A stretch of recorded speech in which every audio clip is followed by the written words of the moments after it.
Alan is a veteran of many improvisational sketch and stand-up comedy scenes on the East Coast, New York, and LA, and here.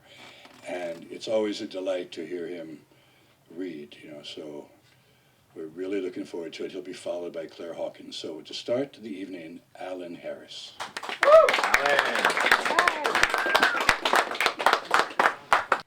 About the author. He was born fully clothed, but without an indoor voice. He presently dropped out of school at the age of 3, a full year before even starting preschool.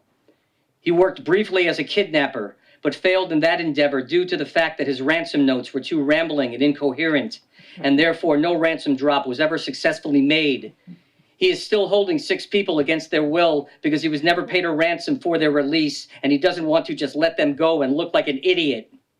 He is the author of several ramblingly and incoherently written books, including America, The Definition of Insanity, Pessimism for Dummies, aka The Glass is Not Half Empty, It's Completely Empty, a self-help guide, No One is Ugly, Some People Are Just More Beautiful Than Other People, a diet manual, Eat in Front of a Mirror, and an autobiography, Brain Makes Frequent Stops. He is the winner of several awards, although they are all imaginary and were presented to him at the award show continually running in his mind.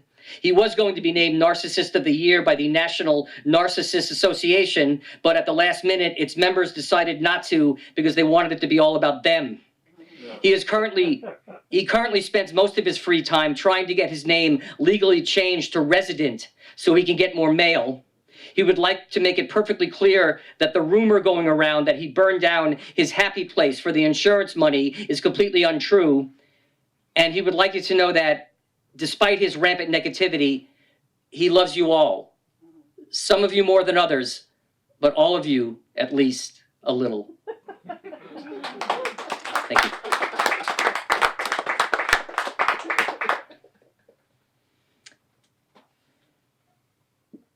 Be warned, there will be swearing. In fact, there's going to be a lot of swearing. That is how I express myself, profanely, crudely, obscenely, offensively, in a direct, aggressive, no holds barred, take no prisoners kind of way. And if you can't handle that, well, you are welcome to leave. No one is holding you here against your will. There's the door. No, not there. It's over there at the other end of the room. Now, turn left. You see the door? No, not that door. That's the door to the men's room. You see the little stick figure drawing of a man on it? You see the word men underneath that? You see the sign that says restrooms are for customers only underneath that? That's because that's the door to the men's room. The exit is next to it. No, to the right of it. No, the other right. Oh my God! It has the word exit in big red letters above it. Are you blind or do you just not know how to read? You know what? Why don't you just come back and sit down? When I'm finished, I will show you where the exit is. No, I can't do it now. I'm busy reading my poem. Yes, the one with all the swearing in it. I understand that the point of you wanting to leave now is so that you won't have to sit through my poem and listen to all the swearing. But you know what? There's a very good chance that the next poet who comes up here is also going to read a poem that has swearing in it. Poets often use profanity. It's a very effective form of expression. And I'll tell you something else. You want to go to poetry readings? You better lose that easily offended sensibility of yours. Poetry ain't beanbag. Poetry is life. And in life, people swear. And real poets will reflect that. Real poets confront the readers of their poems with the raw, ugly language of real people living real lives. It's the poetry of the modern world, of profound confusion, of moral ambiguity, of existential angst, of corruption of the soul. And you expect a poet to express that without swearing? No.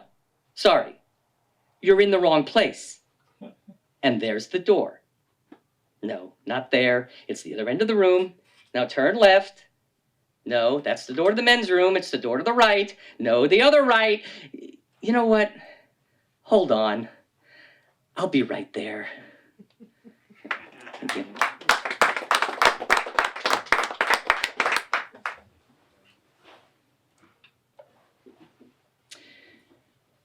The numbers have been crunched. They have been calculated and recalculated and enumerated and computed and computated and evaluated and reevaluated and recapitulated and transvalued and reckoned and sanctified and particularized and contextualized and immortalized and motorized and mortified and mesmerized.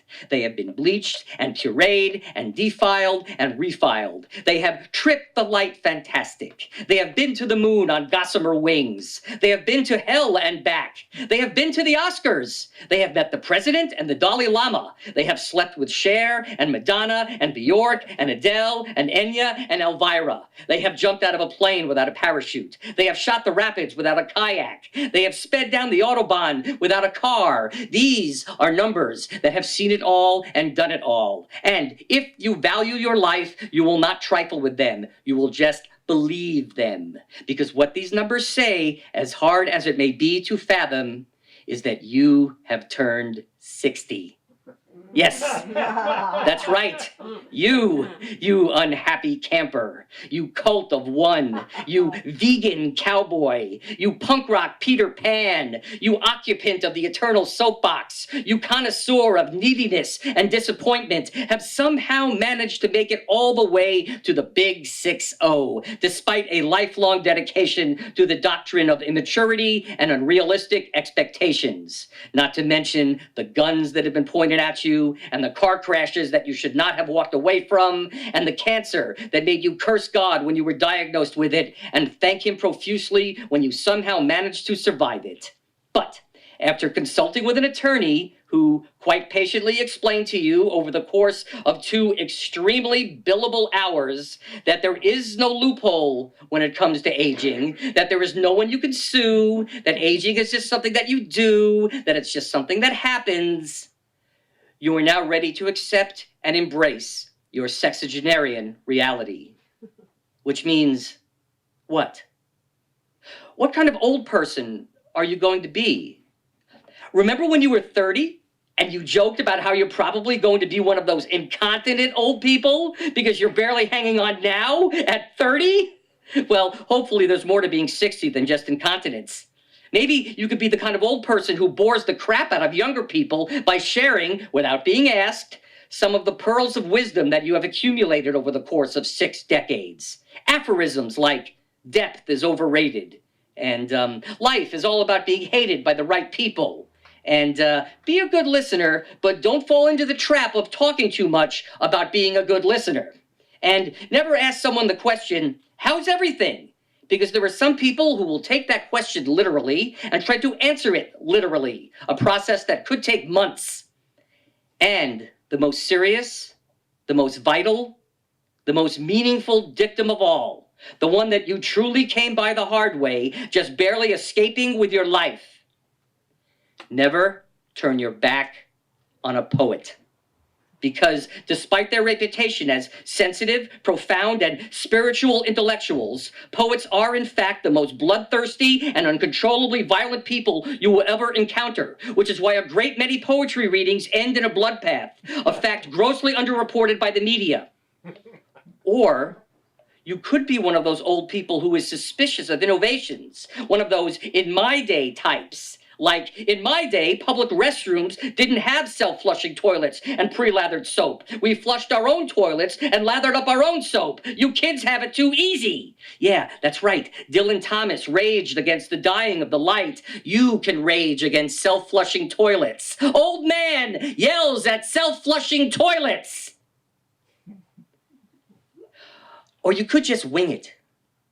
Float through your last act, unmoored from structure, psychedelic without the drugs, still addicted to the lies told in movies, proud of your complete lack of interest in sports and the fact that not once in all your 60 years have you ever accidentally swallowed a fly. And every time you say your name, go up at the end, like it's a question. Because isn't it? Isn't your name a question? Isn't every name really just a question? And you don't even know for sure what that means. So maybe that's the kind of old person you're going to be. The kind who thinks abstract thoughts that he doesn't even fully understand. After all, why bother with linear thinking when you're running out of time? Fuck time. Time is an asshole. Old man yells at time. Thank you.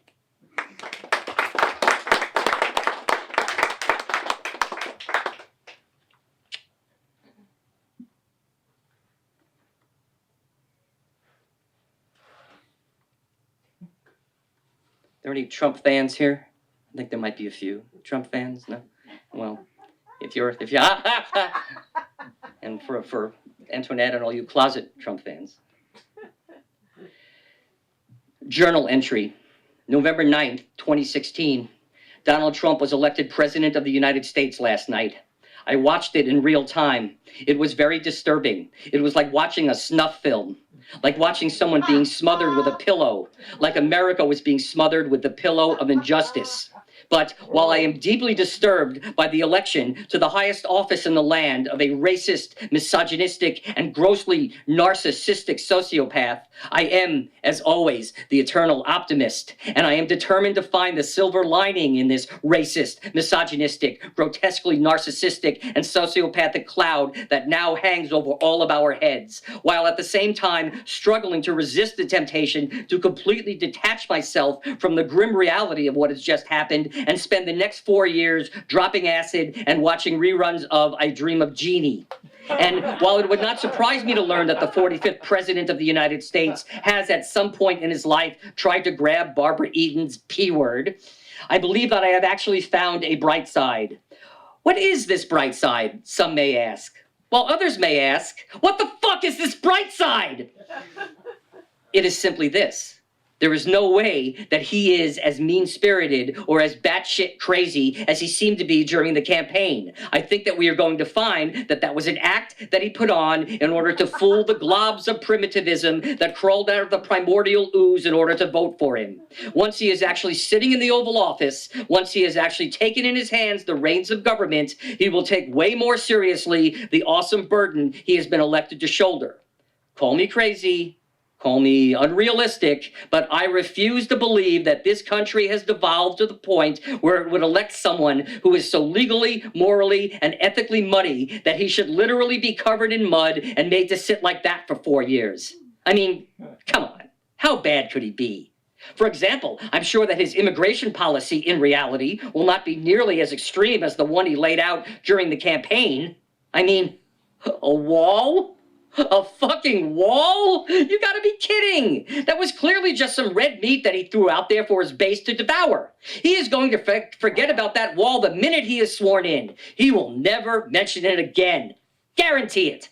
And in order to really make good on his promises, he would have to have troops detain an enormous amount of people at the border. And in order to deter others from coming, he would have to have those troops do something so horrendous, so morally reprehensible, that it would scare people into staying in their own poverty-ridden, death squad-infested countries. Something like, oh, I don't know, ripping kids away from their parents as they try to enter the country, or locking babies up in cages, or forcing people to sleep on the floor in overcrowded rooms and to drink out of the toilet. And he's just not going to do any of those things. No American president would ever engage in such sadistic cruelty. And even if he tried to, Congress wouldn't let him. Yeah, sure, the Republicans now control both houses of Congress, but there are lines that even Republicans won't cross. And if Trump tries to carry out the more extreme parts of his agenda, the Republicans in Congress just simply won't let him. It would not just be immoral, it would be political suicide. And the Republicans are just not that short-sightedly self-destructive. They will keep him in check. Guarantee it. And if it turns out that he is as unstable and inhumane as he appeared to be during the campaign, and if it turns out that the whole Republican Party is willing to forego its duty as a check on the presidency because it's afraid of upsetting Trump's base, as unlikely as all of this is, for argument's sake, let's just say that it turns out that way, then there is another bright side. Yeah, that's right. A second bright side. A backup bright side. What is this backup bright side, some may ask? While others may ask, what the fuck is this backup bright side? It is simply this. We are all going to be witnesses to, participants in, and victims of an historic moment in time. The moment when our country took a giant step backwards in an attempt to eradicate the progress and extinguish the enlightenment which it had worked so hard to achieve. The moment when the straight, white, pseudo-Christian male viciously reasserted himself. The moment when too many of our fellow citizens said, "Fuck you," to the citizens of other countries.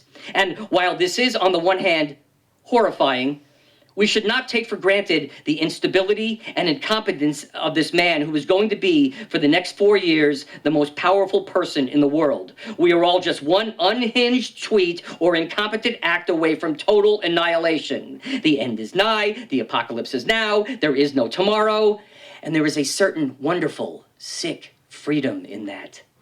So go ahead, really let yourself go. Eat fried foods. Start smoking again, cheat on your spouse, tell your boss to go fuck himself, steal a police car, kill your landlord, kidnap the head of ExxonMobil and hang him upside down from a flagpole in front of the UN, run over Tom Cruise repeatedly with his very own 1958 original series Chevrolet Corvette. And while you're at it, set free all of the animals in the zoos. Hey, it's all gonna be over soon anyway. Like the man himself has said, what the hell do you have to lose? And you thought there wasn't a bright side. Thank you. How am I on time? Is anyone? No? Or? Careful Okay. with the volume, though, and some of the, it's really way amplified, and so even back here, at certain times, but time-wise, we're doing okay. Okay.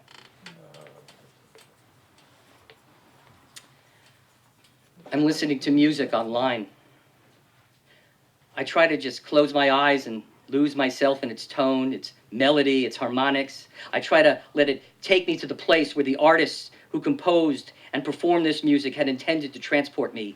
But my eyes keep opening involuntarily, and my gaze keeps drifting over to the screen of the device from which the music is emanating. I can't help but watch as the counter along the bottom of the screen ticks away the seconds of the song that is currently playing, and instead of experiencing music on the levels that it should be experienced, physically, emotionally, intellectually, I am distracted by the passage of those seconds. The tiny flecks of time that expire right before my eyes, turning into a digital dust that is then carried away by a virtual wind, never to be seen again. The song could be repeated, but the seconds that tick by are new ones, drawn from the ever-decreasing store of time that was allotted to me when I was lucky enough to have been delivered into this world. And I bemoan the thought that time, once a luxury taken for granted, is now a precious commodity of which I feel I must be very protective, ironically leading me to spend valuable nuggets of time obsessively monitoring its usage and assiduously planning its application. And now, in my life, so infested with technology, counters abound, fragmenting time, the fragments accumulating like stones piled on top of me. And I should probably just stop looking at counters and try to live more in the moment. But I've never been good at living in the moment, because moments are so short. And just when you start to live in one, just when you get all nicely tucked into it, it passes. And then you have to move on to the next moment and get all settled in there. And then that moment passes. And then you have to move on to the next moment. It's a lot of work, this living in the moment. I'm getting tired just thinking about it. So maybe I'll just go back to listening to music on vinyl. That will at least be one less counter to obsess over, one less insistent reminder of time passing, one less fragmentation grenade exploding against the surface of time. And the worst part of all, I don't even like this song. Thank you. One more.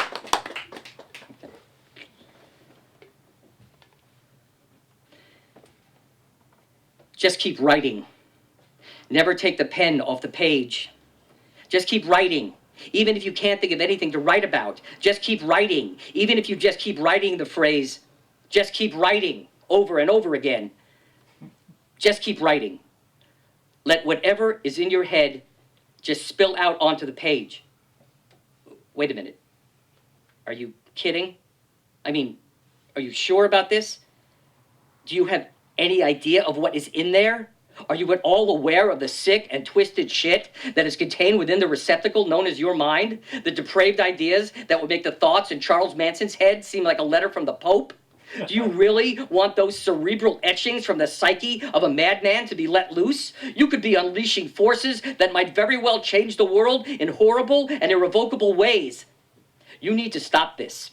You need to put the depraved cork back in the bottle. You need to put the sick and twisted toothpaste back into the tube. You need to shut, lock, and board up the door to your mind. Go back to writing the kind of glib nonsense that people will forget about 2 minutes after they have read it. All the things that keep you psychologically constipated, fear, inhibitions, short attention span, are there for a reason. Let others create true and lasting art by tapping into the deepest, darkest recesses of their minds, by plumbing the depths of their subconscious, by burrowing down until they find themselves face to face with the core of their very being. You need to just write your little jokes, make your superficial observations, do whatever it takes to keep the living, breathing, shaking, squirming, flexing, preening, pulsating, gyrating, pogoing, jitterbugging, jack-jumping, show-stopping evil within you from ever seeing the light of day. Put down the pen. Put down the pen. Drop the pen. Drop the pen. Just stop writing. Thank you very much.